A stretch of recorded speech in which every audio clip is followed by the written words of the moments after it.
তে কোন দেশ জোরে চেঁচাতে পারে? কোন দেশ জোরে চেঁচাবে? অবশ্যই ফ্রান্স। চিৎকারটা আমি বাগেট ভালোবাসি। খারাপ না। ব্রাজিলের জন্য। বেশ, চেঁচান। জঘন্য। ওটা জোরে ছিল। ঠিক আছে। কাদের সমর্থন? Team USA. আপনার চিৎকার শুনি। এগিয়ে চলো ইউএস।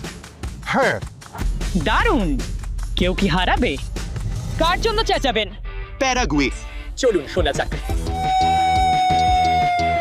ওটা ভালোই শুনলাম। এবার আমি পর্তুগালের হয়ে চেঁচাবো। জোরে চেঁচালে লাইক সাবস্ক্রাইব করবেন। সাবস্ক্রাইব করুন। তে কোন দেশ জোরে চেঁচাতে পারে? কোন দেশ জোরে চেঁচাবে? অবশ্যই ফ্রান্স। চিৎকারটা আমি বাগেট ভালোবাসি। খারাপ না। ব্রাজিলের জন্য।